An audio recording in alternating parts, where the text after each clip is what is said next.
Chapter 7. Jack the Giant. Jack felt as if someone was gripping his head and pulling him up and up and up. He looked down and watched his arms and his hands stretch out. His legs grew longer, his feet bigger. Jack rocked back and forth, then stood still. He had stopped stretching and growing. His shoes, clothes, and backpack had all grown bigger to fit his new body.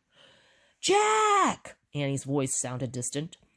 Peering through the dust, Jack looked around for Annie. Jack! Down here! Jack looked down. Annie was standing next to him. She only came up to his knees. I dropped the bottle and it broke, she said. I didn't get to drink the potion. Oh no, Jack boomed. Even his voice was bigger. I am so sorry. You're huge, said Annie. How does it feel? Is it fun? Not yet, said Jack. The earth trembled again with another aftershock. Annie lost her balance and fell. Jack leaned over and picked her up with both hands. He placed her on one of his giant shoulders. Whoa, said Annie. This is cool. Now I'm taller than you. I can be your lookout. From their new height, Jack and Annie could see over the rubble to the vast devastation.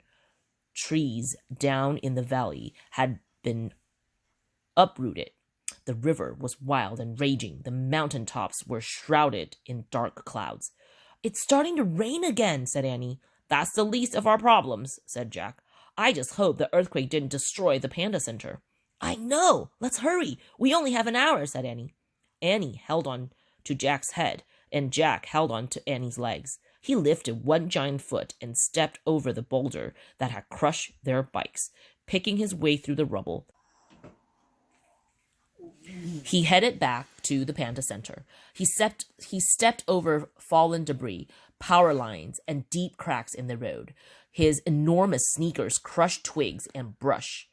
Jack stepped over huge mounds of mud as if they were anthills. He kicked away boulders as if they were soccer balls. He tossed aside fallen trees as if they were broken branches. He leapt over a river of water coursing down from the mountain as if it were a rain puddle. This is incredible, said Jack. Watch out, said Annie. A boulder was rolling down the wet road towards them. Jack spread his legs wide, and the boulder went between them and kept rolling downhill. Jack and Annie laughed. Now, are you having fun? She said. Jack nodded. Maybe a little bit. Suddenly, a tree crashed across the road. Jack stumbled over it. He fell to the ground just as a wall of mud came cascading down the mountain slope. The black ooze was filled with rock, fragments, and plants. Annie, thought Jack. He lifted his head out of the mud before it smothered him. He reached around and felt Annie's kicking feet. He pulled her out of the thick, wet goo. You okay? Jack shouted. Yes, sputtered Annie. But we're sliding over the cliff. Annie was right. With the force of a tidal wave, the mudslide was pushing them across the highway towards the cliff. Jack clutched Annie under one of his huge arm. Then he struggled through the grimy ooze until they were clear of the mudslide. Covered with mud from his hair to his shoes, Jack felt heavy and uncomfortable. He even had mud in his mouth. He put Annie down and sat on the road. At least we're safe, Annie said. Jack coughed, gagging on mud. You look like a giant swamp monster, Annie said.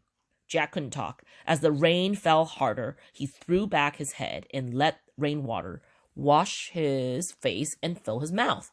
He choked and spit and coughed until his throat was clear. With help from the pelting rain, he washed the mud off his bare arm in his shirt, jeans, and sneakers. Finally, he looked at Annie. How long do you think I've been a giant now? He asked hoarsely. I don't know, she said. It seemed like a long time. We better get moving. We only have an hour, he said. What'll we do if you're still a giant when we get to the center? Asked Annie. I'll hide outside, said Jack, until I'm small again. He figured the last thing the staff needed now was to see a 25-foot tall kid. Slowly, they both stood up, soaking wet but cleaner.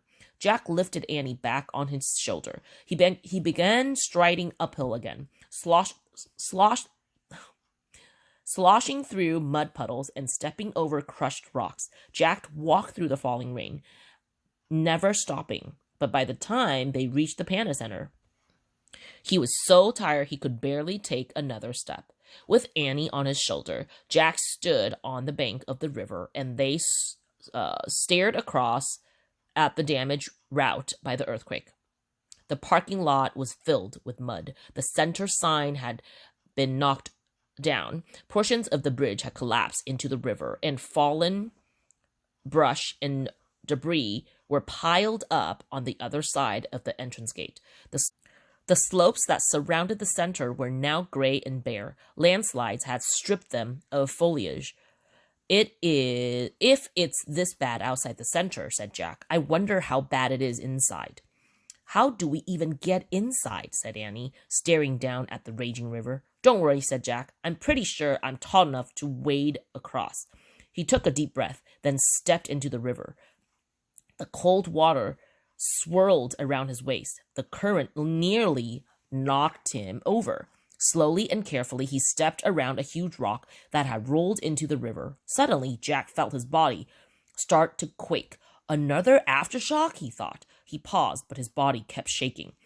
As Jack shook, he started to grow smaller. In an instant, he had shrunk back to his normal size. He and Annie plunged into the swiftly churning water.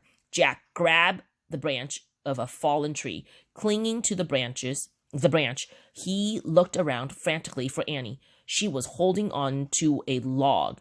Here! Shrieked Jack. He reached out his hand, and Annie grabbed it. As the water swirled around them, he pulled her over to him. Can we get to the bridge? Annie cried. Try! Yelled Jack. They both let go of the branch and thrashed through the water until they grabbed onto a piece of wrecked bridge. Jack and Annie hoisted themselves up onto the slab of concrete. Jack pointed to the part of the bridge that still stood at the edge of the ravine. He took another deep breath and leapt over the gap onto the broken bridge. Annie followed. Jack and Annie clung to a piece of bridge railing and stared at the entrance gate of the Panda Center. Muddy rocks, branches, and leaves were piled on the other side. I think we can climb over, said Annie. She led the way, stepping onto the railing next to the gate. Jack followed her. They climbed over the gate and kept climbing over to heap of branches, brush, and rocks that blocked the entrance. When they reached the top of the wreckage, they looked down. Staff members were rushing around with buckets, shovels, and first aid kits. When Master Lee and Dr. Ling caught sight of Jack and Annie, they both stopped, dead in their tracks, and gaped at them. Hi there, Annie called. Can we help?